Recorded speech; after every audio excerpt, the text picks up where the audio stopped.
Hello everybody, this is the Eradicator and welcome to this channel. I hope you all had a wonderful weekend. It's time to start a new week and the week is starting with a bang, guys, because Alpha 3.5.0 is finally out of the PTU Wave 1. Today's video is going to be a summary of my first impression. Yesterday I have made 3 live streams because I could only play during these 3 moments. So 3 live streams basically with my first steps in 3.5 Star Citizen. I gotta tell you guys, Star Citizen feels like a brand new game in terms of how it is played, especially with the new flight model and some of the new features, such as right here the character customization, which is not really intuitive and pretty hard to use. It was a bit clunky and buggy, so eventually I tried to do the best character that I could, but not really fantastic. New things here: when you're getting out of the bed, you have to press U. It is no longer H, so now press U. And then I had kind of a level of difficulties to get a ship, but with my very first try, I managed to get in a cutlass. So far, so good. Things have not really changed. You still press F for interaction, so that didn't change at all. So let's get into the cutlass, but as you can see, the frames were not fantastic. Again, the server had been live for just 3 hours, so yeah, it took me 3 hours to get the, actually even more. So it took me 2 hours to get the email from CIG to tell me that my account had been copied into the PTU, and then it took me about an hour and a half to download the patch. This was a 28 gigabyte patch to download 3.5. But the frames per second, as you could see, for those of you who joined me during this live stream, the frames per second were not really fantastic. But again, this is PTU. These are things that we are to expect in PTU. It is not optimized. It is bugged. It is clunky. It is stuttering, we could say. So that is absolutely normal. So here I am using a joystick. As I told you guys before, I was planning to use a joystick, and I had no idea what to do, so I had to look at the key bindings. Fortunately, this is exactly my joystick. This is the Logitech. This Logitech joystick is exactly the one I have, so that's great. I was able to check out what I could be using, where I should have had push the buttons.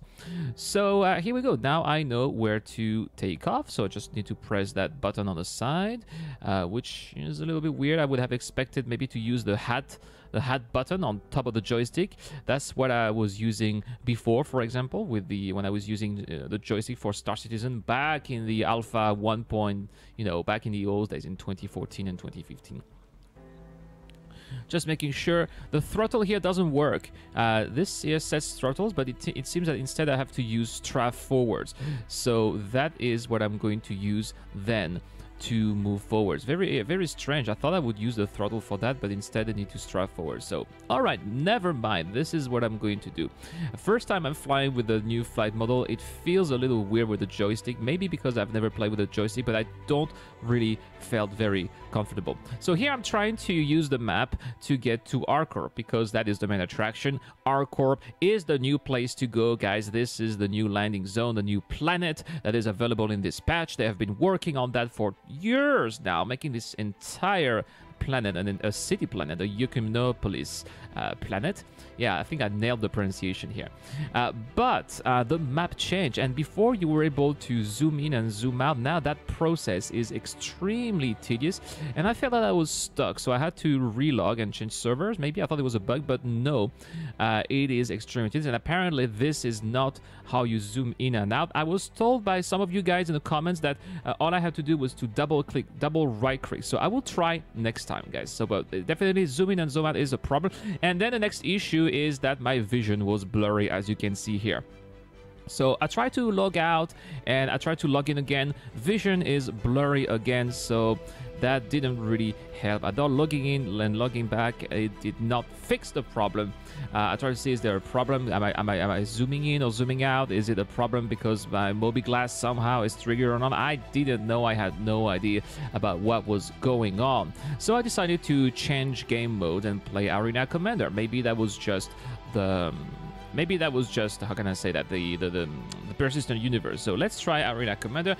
Play with the Heart Seeker, and so let's see. We're gonna have in 5 seconds. We're gonna see, but I have not a really good feeling about this. As you can see, my vision once again is blurry. Now, interesting, the UI and the interface is not blurry, but everything else is blurry. Everything outside of the ship is blurry, including how fast I go. Ooh, this is really painful for the eyes. So eventually I stopped the game, I deleted the user folder, and that's how I managed to fix it. So if that happens to you guys, you get the blurry vision, leave the game, delete the user folder, start again. At least for me, it worked. Now, the next bug that I found is that all the ships, when you go to the ship terminals, all the ships are unknown. Their status, location is unknown or destroyed. So what you need to do is you need to claim one of these ships, and normally it's just going to make it available. I have no idea why this bug popped up. It's pretty annoying. Now, the next thing that was also annoying is that it was extremely slow for the mobiGlas to finish my configuration. So as you can see here, I don't have any armor. This is my character with no armor. And of course, if I want to leave Port Olisar, if I want to go out, I need to have an armor. But if I don't have an armor, I'm going to die, because as soon as we get out of the airlock, there's no pressure, there's no air, and the character is going to die, which of course is not ideal if you want to test the new patch, if you want to fly your ship out there and try all the new features that are around. So, well, let's try again. It seems my ship here has been put on pad B07. 07.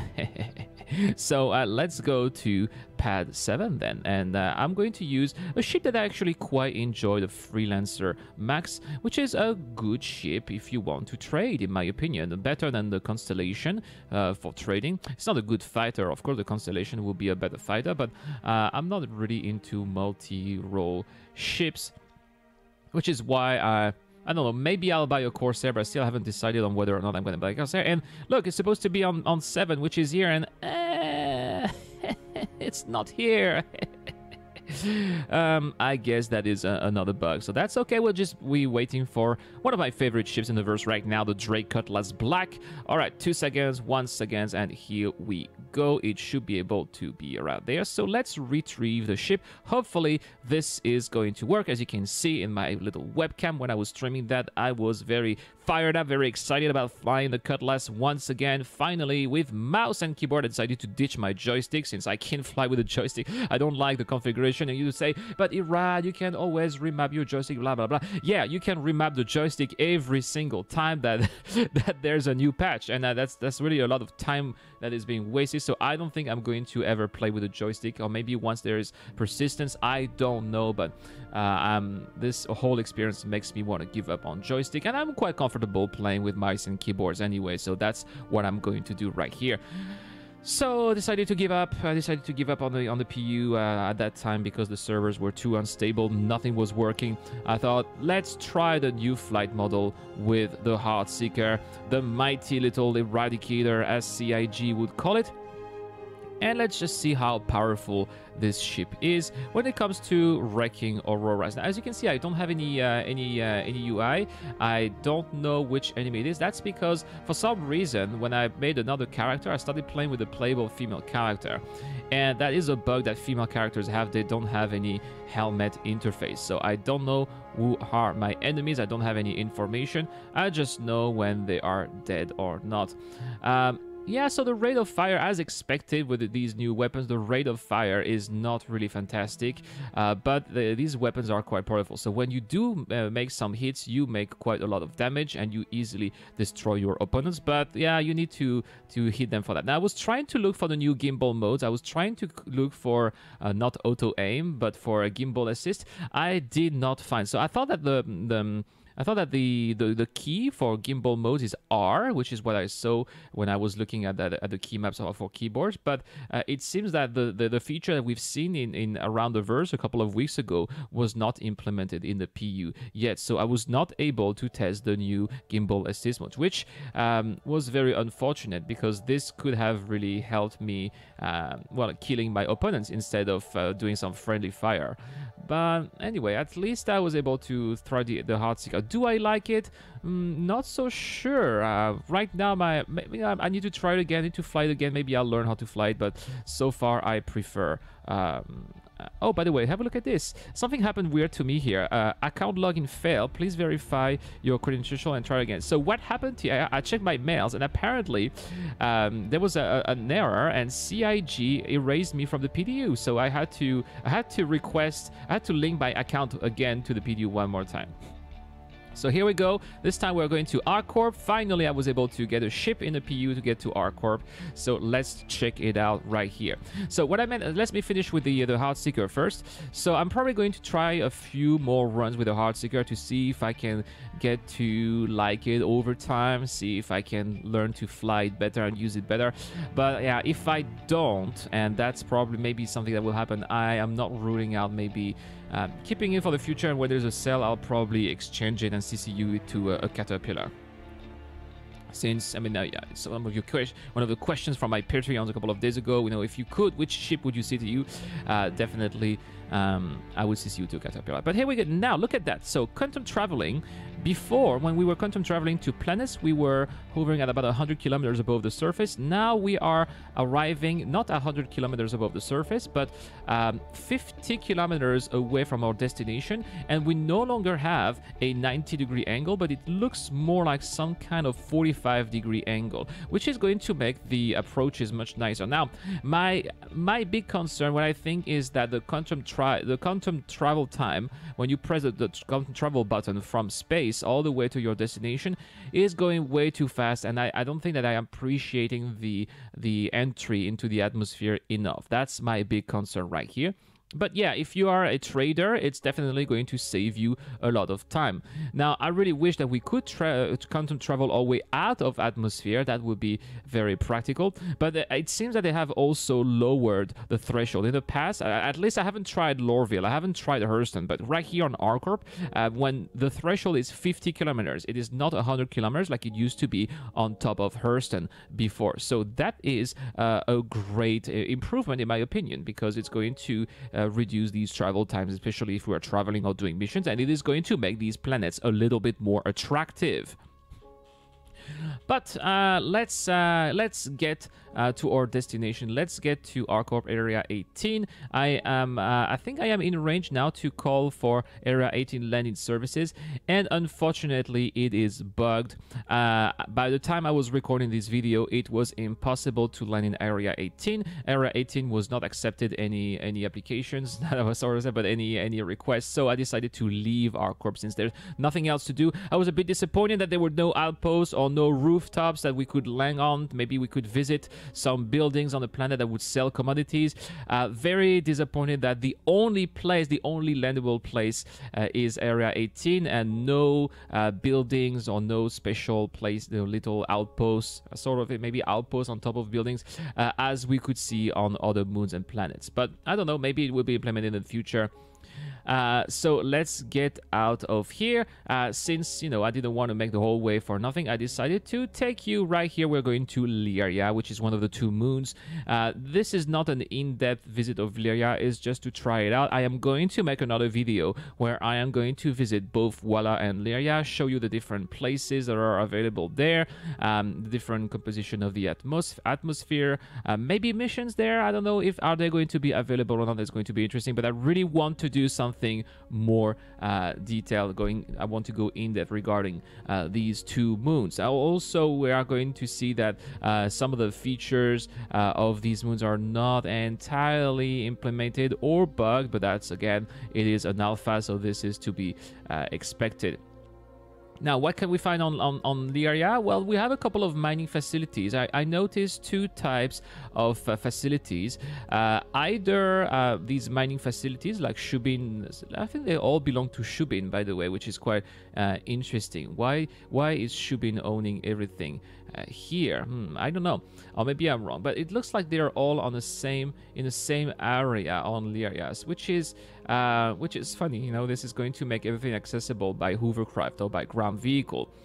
So all I need to do here is, well, I thought I could click on the moon to then click on the place and go to Quantum Drive like it used to be in patch 3.4.3, but here it doesn't work. So what I did here was to travel around the moon in space and then, you know, make an approach to my destination and then see, you know, how fast it would take to go there. So, as always, guys, you know I like to do beautiful landings. So here it is, guys, in exclusivity on my channel, my very first beautiful landing on one of these new planets, on one of these new moons here, right here on Lyria, with the new flight model. Very interesting, because you can feel the atmosphere and the gravity when you are landing. It's not like just the ship was very stable because atmosphere was not really stimulated here. When you are landing, you do feel that, you know, there's something that is a little bit, you know, blocking you or modifying your maneuvers, and that the atmosphere. So very interesting. Anyway, I managed to make a beautiful landing without crashing. That's what we want here. And let's have a look at the atmosphere. Very interesting. It is mostly made of oxygen there, 0.1 atmosphere. A little bit of water, and I have no idea what NH3 is. If you know what NH3 is, please tell me in the comments down below. I would like to know. So, well, as always, let's go into the storage facility. Let's open the door right here. All right. So, same old here. Nothing really changed. Still the same outpost, which, you know, it brings a certain sense of familiarity, which is okay. Same old guy. I don't know. I don't know if there's cloning in the verse. I don't know why these NPCs are always the same. But here, see, I was going to select my ship here, which is a freelancer, and unfortunately the trade console is not working, guys. So that's a problem. You want to do trade right now. Well, there's no reason to do trade, because in the PTU it's more about exploration and just trying out the different mechanics. But unfortunately, trade is not working. So I don't even know what kind of commodities we'll be buying right here. I wanted to show you guys, but I can't. So what we are going to do, we are at the Shubin mining facility here on Lyria, but there's a place called the Pit, which is about 49 kilometers away. And the pit, I tried to go to the pit in the live stream, and it turns out that the pit is one of these underground bunker facilities, guys. It's an underground bunker, the same type of bunkers as you would find on Hurston, but they're here on Lyria. So we can expect some FPS missions to be available there. And just like these bunkers on Hurston, the bunkers here do have turrets, and if you approach with your ship a bit too close, then these turrets are going to shoot you, which is what happened at first. That's why I decided to leave this place and go to the nearest more legitimate area, or legitimate outpost, which was this Shubin mining facility, and I decided to make my way to the pit by graveless vehicle, and trying how the graveless vehicles are working with this new patch. And as you can see, it is not fantastic. To be honest, when I was doing the live stream, I was flying, I really felt quite dizzy after a couple of minutes. I wanted to throw up. So they still need to work on these graveless vehicle. The whole thing feels very bumpy. Every time there's a slight variation of terrain, it just feels, and it changes how your vehicle handles. Now, very interesting. I made my way. I didn't know I would go there, but I made my way to the Lyria Ocean. I have no idea what these oceans are made of. I thought they were made of carbon dioxide, but I was totally wrong, because then I read that you need 5 atmospheric pressures to get liquid carbon dioxide. So it's not it. I don't know what type of liquid, but unfortunately, the hover bikes are not capable of hovering on top of oceans.